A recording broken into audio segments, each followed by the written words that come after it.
number. I don't care what you say. I thought it was dumb. Maybe you're right.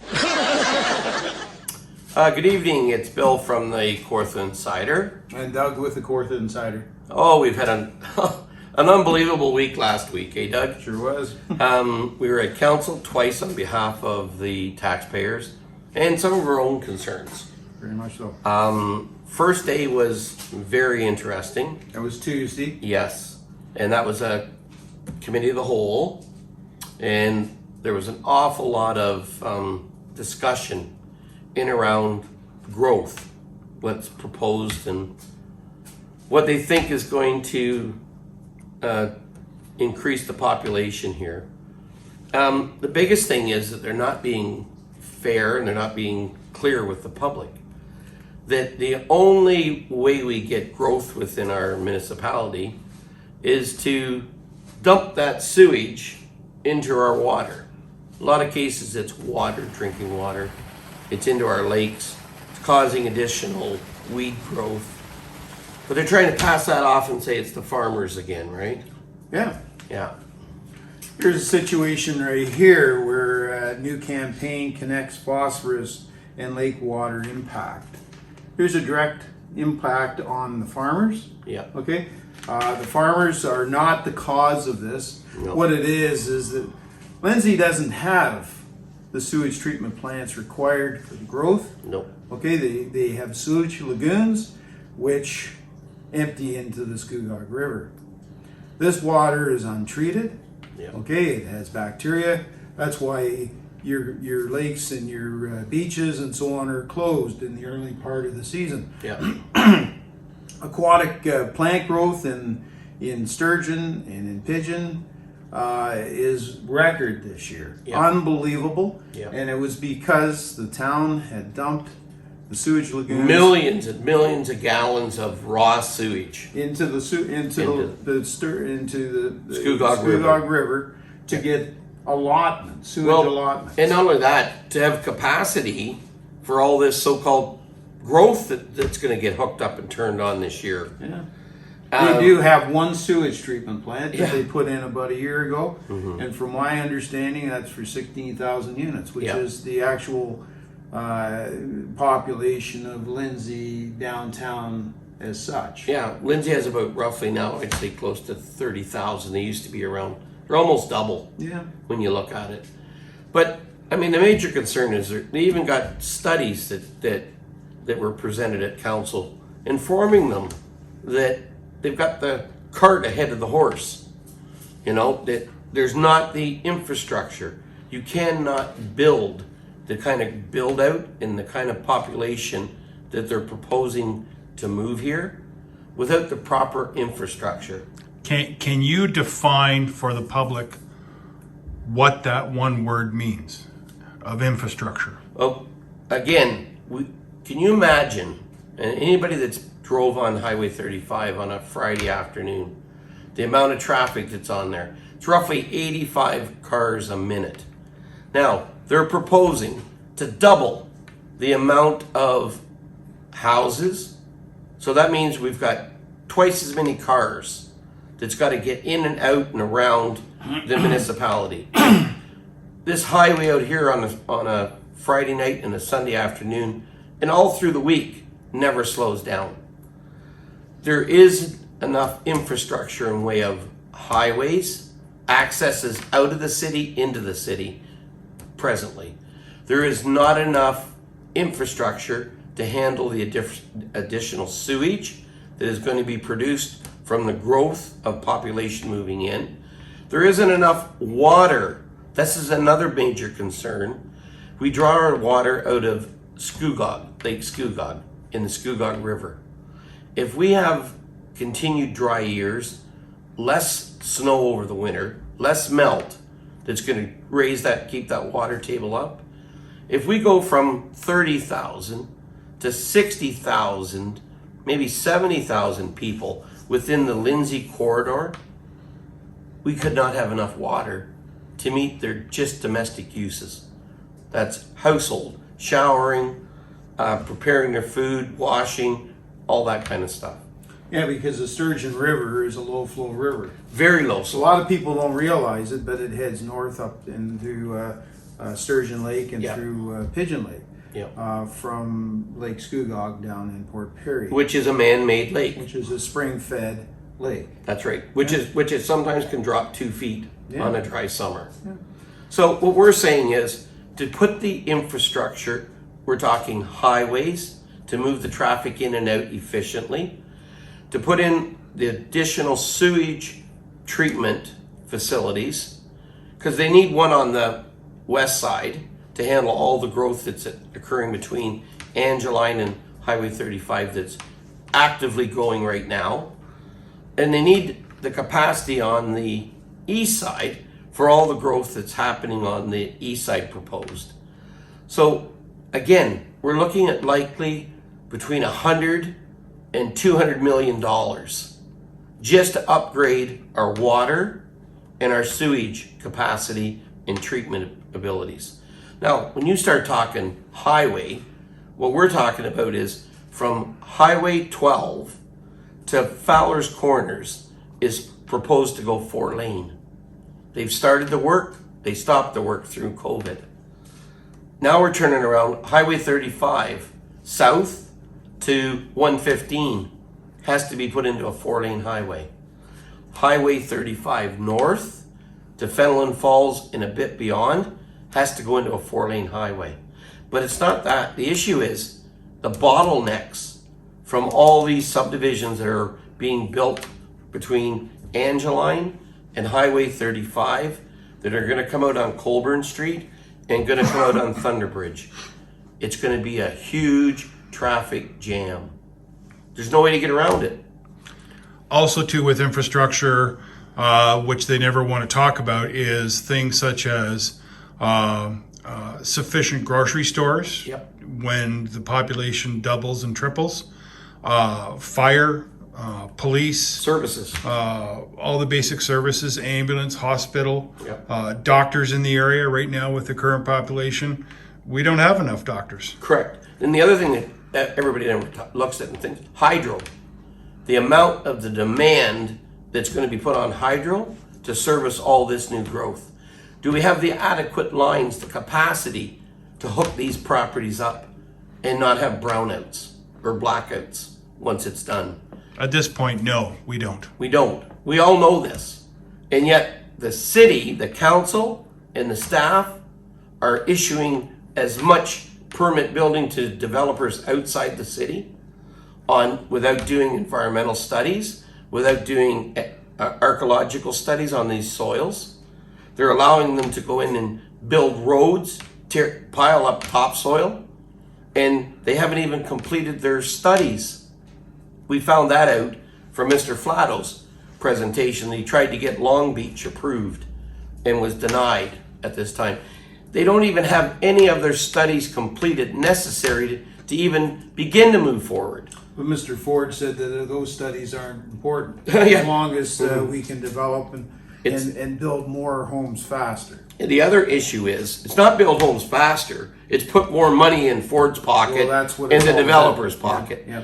There's no developer that's building homes right now from the GTA and the Kawartha Lakes that are affordable housing for the people that live and work here. They're all being built for GTA, rich people. This is going to be the next Muskoka of Ontario. They have drove Muskoka to a point that there's saturation. There's no more for growth. All the lakes we've got, that's all they keep talking about is tourism. We have to now turn to a tourism economy. They forget we're a based agriculture. Our farmers have to travel the roads with their equipment. Can you imagine doing what they're proposing to do? It'd be like being down in Toronto and try to farm. You know, Just can't do that. and again, It doesn't work. it seems they're laying with their new plan for rural zoning bylaws. They're stopping growth within the rural area, and they're trying to drive the Toronto's Ford's 15-minute city agenda. It doesn't work. It doesn't work here. And it's like we said to them, we told them at council, not in our town. Our town is built, and the city has been built on community, which they destroyed over the last 20 years. If we are going to stop this agenda, more people need to come out to council like the last time. 3.1 on today's agenda is Plan 2023-047, an application to amend the Township of Fenland zoning bylaw 12-95 at Ranchers Road and Long Beach Road, Cameron, Flatto Development, Inc. Jonathan, the floor is yours. Good afternoon, Planning Advisory Committee. So here we have an application to amend the Township of Fenland zoning bylaw to permit the development of a 423 recreational dwelling unit development with an 18-hole golf course and associated uses. The 423 recreational dwelling units are proposed to be in the form of 84 rental dwelling units and 339 ownership dwelling units. It should be noted that the City of Kawartha Lake's official plan currently designates the subject area as rural, waterfront, and environmental protection areas.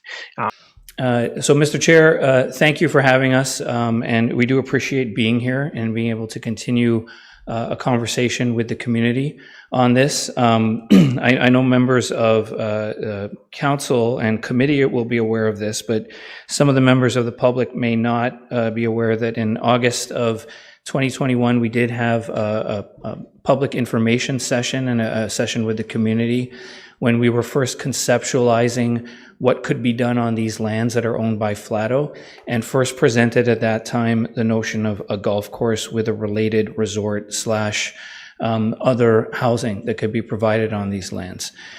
So following the initial outreach to the community, our team has been working for 2 years, in fact, to do a lot of background work, prepare a lot of the technical and analysis pieces that are required to even bring forward an application to the city, and we have now done so, obviously. So if we could go to the next slide. But yes, the parcels of land we're talking about are numbered here as 1, 2, 3, 4, 5. They are located north of Long Beach Road, east of Ranchers Road, obviously just a little ways away from the central area of Cameron. And certainly situated and surrounded by the Long Beach community to the south and to the east of us. The total area of the property is about 156 hectares, 157, and the current use of the land is vacant and some agricultural uses. If we go to the next slide, please. So I want to clarify something for committee and the public. There's a series of development applications that have to be applied for to develop anything of this nature. And the zoning amendment is the first of those applications. And the reason we've only submitted a zoning amendment at this time was to codify and look at the principle of development, and more importantly, to establish the areas that can be developed and the ones that cannot. And the ones that cannot are the ones that need to be protected for natural heritage feature protection. You can hear me? Thank you. Good afternoon. My name is Scott Crespin, and I'm one of the owners of 501 Long Beach Road. It should be noted that my comments today are supported by other owners at 485, 487, 491, 495, 497, 501, 503, 505, 507, 509, and 511 Long Beach Road. We are speaking today not in opposition of the development, but rather the need to address some major road concerns before the zoning bylaw amendments should be granted. We collectively have 3 main concerns to address. First, the traffic impact study is not thorough enough. Second, the current road infrastructure along Long Beach Road is not sufficient to handle the increased traffic. And 3, the new condo municipal road, which for this presentation I'll call the Road 10 extension, that connects the golf course to Long Beach Road at the water, should be moved to another location. First and foremost, the traffic impact study does not consider traffic along the Street 10 extension from the golf course to Long Beach Road. It only considers Street A and Street 9 intersections. If this is to be a road used to service the golf course and the rental recreational dwellings, and it connects to Long Beach Road, why is it not in the study? The city should ensure that all the plans, reports, and information are updated to reflect the concept plan. With the proposed 84 rental recreational dwellings and 337 ownership recreational dwellings, it should be assumed that traffic will be higher in the summer than in the winter. The study makes no comment on traffic patterns over these two very different times of the year. Again, the city should recommend this also be added to a new traffic impact study. There are 42 properties along Long Beach Road that have the road between them and the waterfront. And on a typical summer weekend, Long Beach Road is already very dangerous. Kids and adults are excited to cross the road to get to the lake. And with a 40-kilometer-an-hour speed limit and many drivers driving faster than that, it can be a very dangerous road for anyone walking their dog or riding a bike, as there are no sidewalks. We strongly suggest A, to lower the speed limit along Long Beach Road, B, consider dead-ending Long Beach Road either at the marina or at Rodman Drive to cancel this through traffic, or C, the city should install speed bumps either permanently or seasonally in the summer. And now is the time for the city to be considering this, not after the proposed subdivision is built. While speaking on the road topic, we would like to move on to our second point, that these roads were not built for today's traffic or the increased traffic of the future. Specifically, there are several points along Long Beach Road in which there's only 1 or 2 feet of grass between the asphalt of the road and the shoreline. And I've provided sample photos in the slide deck that hopefully was handed out.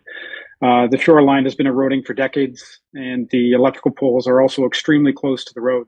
At all points along Beach Road, one mistake by a driver could lead a car leaving the water and crashing into the lake or hitting one of these utility poles. And we want to know who's going to be responsible for the roads over the long term. The traffic impact study and the impact on these intersections does not look at the infrastructure. The residents feel this is something else that needs to be studied before we drastically add more traffic to this road. The last point that we would like the city to consider is why you would want to create a second access point along this unused road allowance. Again, I call that the Road 10 extension.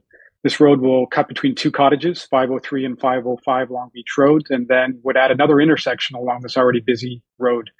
Why would we support cutting down trees on this unopened road allowance and displacing animals from their habitat?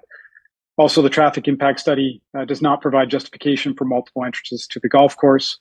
As a result, is this second entrance unnecessary? If a second entrance is required, we see 2 options that make way more sense.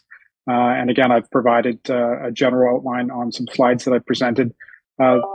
First and foremost, the planned ownership recreational dwelling neighborhood should have direct access to the golf course to prevent traffic from leading to Long Beach Road and disrupting all the homeowners there. Secondly, there's already a perfectly great existing municipal road, Rodman Drive, that this subdivision is all around. So I don't know why we wouldn't consider that for a second entrance. So last, on the proposed drawings, this Road 10 extension will cross environmental lands and or wetlands. So shouldn't another direction be considered? If this road is allowed to cross environmental lands or wetlands, strong consideration should be given to diverting the second access point, as mentioned previously, to a more suitable point. Last, it is not clear what type of road this will be and who will own it and who will maintain it. Last, if no other location is acceptable, this proposed Road 10 extension would be a private development on a public road allowance. The opening of this road allowance should involve more consultation with the neighboring residents. In summary, it's clear that both the proposed subdivision, golf course, and supporting studies are incomplete, leaving many questions for the residents and the city. The city should recommend further due diligence on all the points made in this presentation. Last, the city should add a condition to the site plan approval or draft plan of subdivision to require Flato to host additional public meetings to receive and address feedback from the community on the details of this development. Thank you very much for everyone's time. Thank you.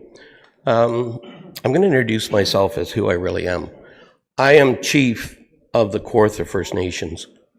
We own and still own all this property within Kawartha Lakes.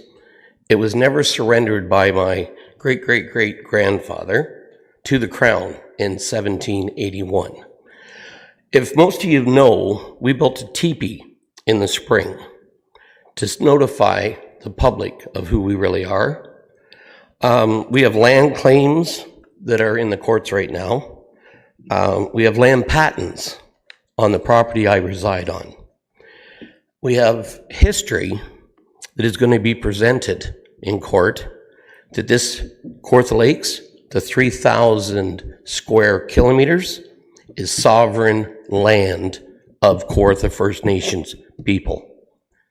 So you people have been carrying on our lands ever since you took it, stole it, killed all our people in 1783 when our ancestors would not surrender the land to the British. That's why you'll go anywhere in Kawartha Lakes and you'll find our ancestral burial grounds. You plow over them, just as recently as Tribute Homes did. Just plow right over them. The archaeological studies that have been done are a joke. They were done to get a permission to destroy our lakes, our lands, our rivers, and our wetlands. It stops now. We're not here to take back. We're here to cooperate and work with the people of Kawartha Lakes. But you're not going to destroy our lands, our lakes, our rivers, and our wetlands anymore without consolidation and cooperation from us. Plain and simple. And we have over, I should say, almost 100,000 First Nations people coming Thanksgiving weekend to the Kawartha Lakes from across Canada. We are tired of non-First Nations people telling us what we can't do and what you want to do with our land. It's just that simple. I appreciate your time.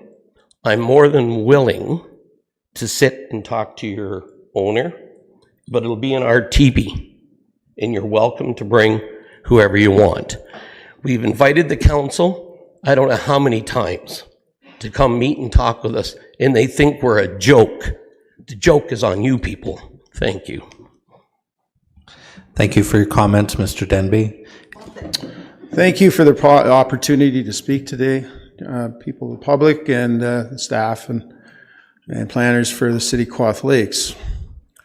I'm an area farmer in the City of Kawartha Lakes, and I moved from Markham. I saw the total destruction of farmland, the disregard for the environment. Mr. Flatto was also involved with those opportunities to make money. My farm was on the Rouge River.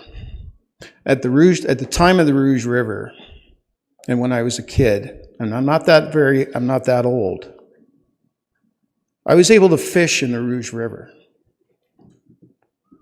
We fished for chub, trout, salmon. These are all indicators of the environment and what the pollution levels are in the rivers, lakes, and so on. We farmed. We were environmentally friendly. As farmers, I am still an environmentally friendly person. My farm is at 540 County Road 36.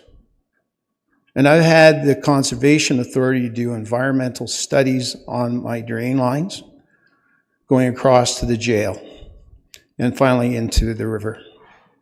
They have been environmentally friendly. All those reports have been not only put into the government, but they've been also put in my hand to take a look at before they went into the government. Getting back to Markham, everything was done with the environment and with Ontario, the Ontario government. We were in a position where a 14-foot diameter sewer was put down the Rouge River. It killed the fish. It killed the area. Annabelle Nurseries, which was a 50-acre nursery on McCowan Road, the levels of pollution were so high after the water was put back into the river that it killed all 50 acres of trees. This was all done by the environment.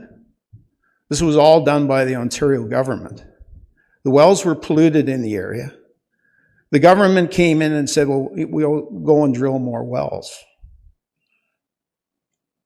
I was part with my father fighting against the provincial government, and we demanded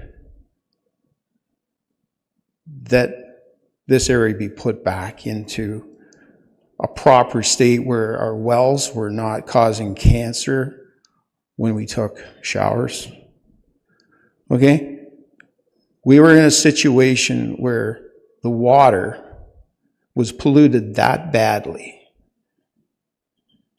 Now, when you go down there now, it's all development. And I'm scared of this in the city of Kawartha Lakes. Because you know what? The council says, let's get started. Well, you know what? There's no end to it. The developers from Toronto come here like a magnet to make money. Because you know what? The congestion down there makes it so that they can't exist. They can't make their money. But they can make their money here. Now, I'm not against development, but I'm against the people, the local people, having jobs, the builders building on a private basis where they make their opportunity and their money for their families and opportunities for their next generations. I love my farm, and I want a farm.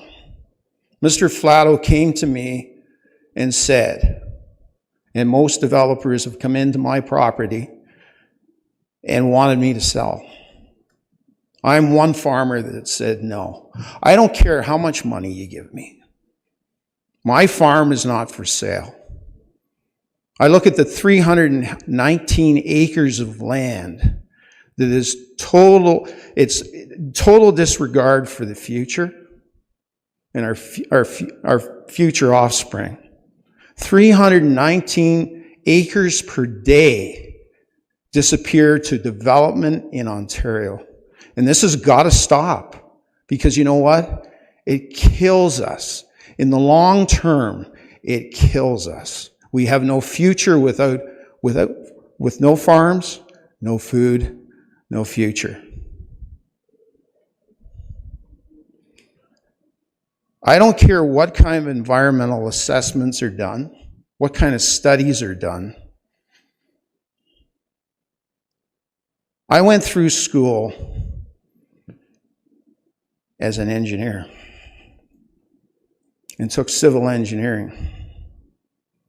Then I realized, you know what? We're killing ourselves. We're designing sewers to pollute our rivers, streams, and lakes. We're designing, paved areas that blame the farmer for nitrate levels in the lakes. It has nothing to do with the farmer. It's been blamed on the farmer for years. And I was one of those farmers. They did studies down in Picton, and they found out that all this information is baloney. What it is the nitrate levels are so high in Picton is because people want that perfect lawn. Okay, when they go and they ask somebody to come in and spread fertilizer on their property, guess what? Half of it ends up on the pavement. That goes into the storm sewers, and into the lakes, into the rivers, streams. That's where the nitrate levels are. I saw the jail come to my property, okay, and asked to build. No. I said no. I watched the jail process. I was part of the jail process. My mother and father lived in Victoria Place, which is a satellite resident on Pigeon Lake. At that time, there was 1,600 residents that lived in the jail. And from the affluent levels coming and going from that area, into the lakes and rivers, Pigeon Lake has been destroyed. Pretty soon you'll be able to walk right across that. And that's not from the area farmers putting fertilizer on. And that's not from anything other than the development in the area has destroyed this lake. You cannot keep this up. Okay? I'm sorry, but that's the reality. Thank you for your time. Thank you for your comments. And tell these people that you work for us. We don't like what you're doing, and you're not going to do it in City of Kawartha We Lakes. can't afford what you're doing. We can't afford it.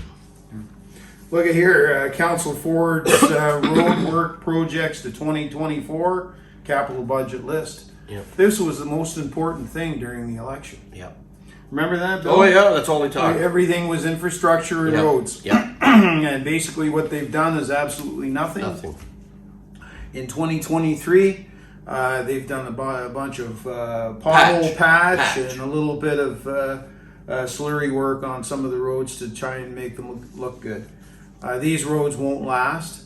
They heave, they break because the infrastructure underneath is broken. Yep. Okay, the heavy trucks have actually broken the bases of the roads, and this is just a cover up that lasts a very short period of time. Look at 24. County Road 24 was done, what, about 4 or 5 years ago? Yeah, about that roughly. And Millions of dollars. millions of dollars done on it, and Yep. it's heaving already. It's Yep. breaking. Yep. And so it just shows that what the council is doing, and they're pushing forward. Everything forward. Oh, it's But where's- Ford's agenda. But where did that Where's the money, people agenda? where did all that money, where did all that tax money go? Well, it's gone somewhere. Yeah. It's gone. It hasn't gone to the peoples. It's gone to the city staff. It's gone to the council. It's gone to the mayor's pockets. The biggest issue here is people need to wake up and smell the roses. That we don't have a council, we don't have a city staff, and I'm talking in the planning, the building, that is working for the people. These are all working for the GTA developers. It's plain and simple. Any of our locals go in and approach the city to do the exact same thing as the GTA developers on land that they own, they're denied. That came out clear at the meeting. Sure did. You know, we got a planner by the name of Mr. Hawley that you'd swear he was a brother or a relative of Flatto's and Tribute Homes.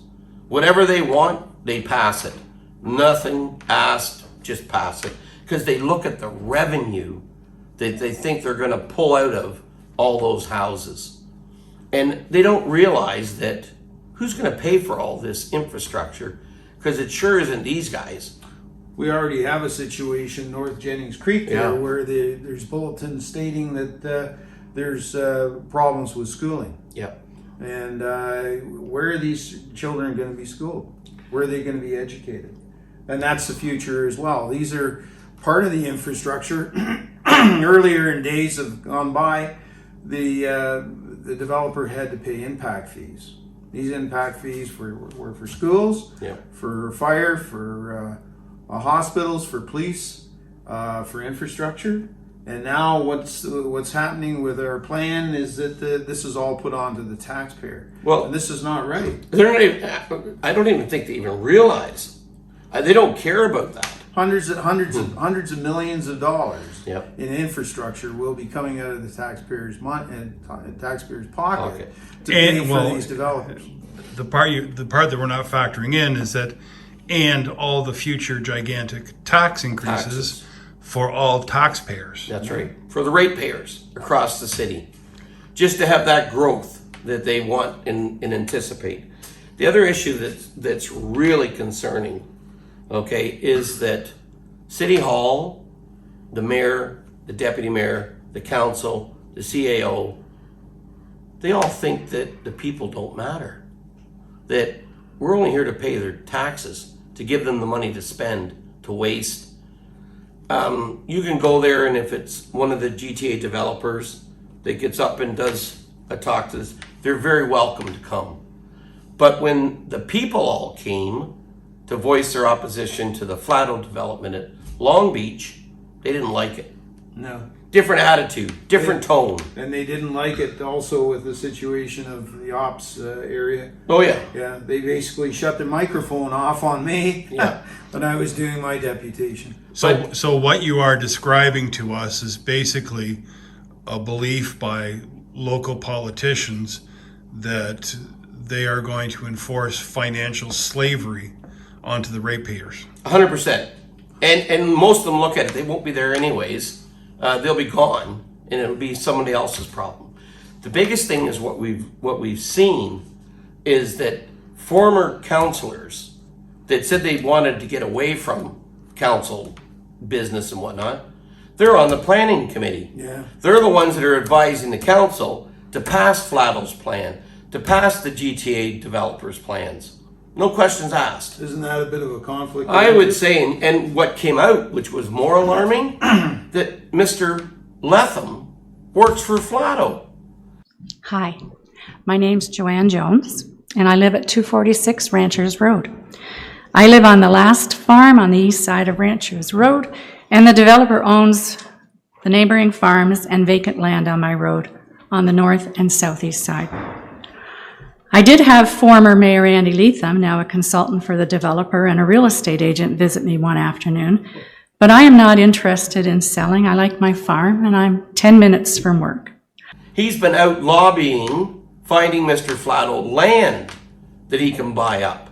And rumor has it, Pat O'Reilly works for Flatto. He's been out scouting around and buying properties for Flatto and that. These people should be charged. There is a part of the Municipal Act that says if you've been on council, you've had access to very, should we say, confidential information on other developers and lands and whatnot. You can't be anywhere connected lobbying or working for a developer for 2 years. It's a provincial statute. It's a statute. And yet Letham, which got all this growth started with Flatto and other developers from the GTA, and Mr. Emsley, the new mayor, it's like they're just carrying on business behind the doors for GTA developers, just like Ford did for Flatto on the Greenbelt and his other developers. So there needs to be further investigation into what the heck's going on inside City Hall. Yeah. When this proposal comes before council, we will be presenting a petition opposing the rezoning of this land with over 250 signatures on it from residents in the area, a significant proportion of the current population. I represent those signatories. Those who have signed this petition have not done so because they're opposed to any and all building on their in this area or because they don't want to welcome newcomers to our beautiful city. Rather, some have signed this petition because they are concerned about the health of Sturgeon Lake and the water table. They know that the proposal to treat wastewater and use it to irrigate the proposed golf course will cause water to flow over the limestone and bedrock that lie so close to the surface of this land, carrying pesticides, herbicides, fungicides, and fertilizer from the golf course into the lake and into their wells. No matter how existing residents draw their drinking water, it will no longer be healthy.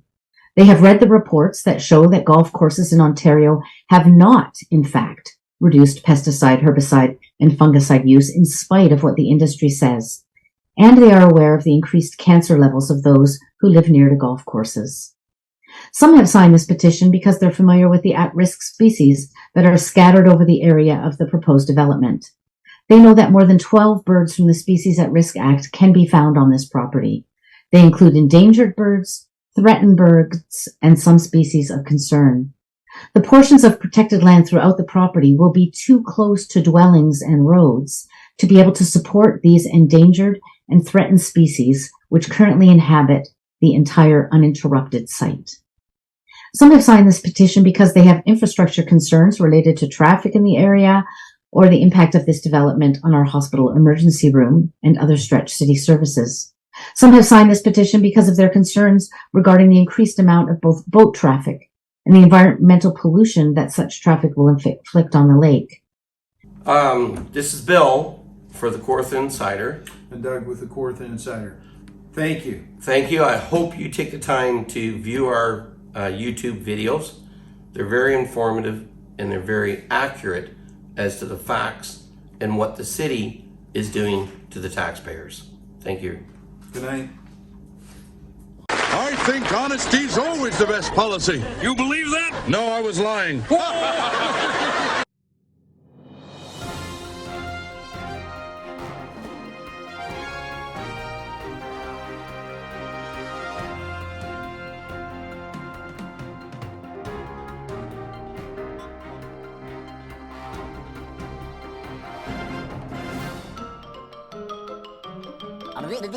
That's all, folks.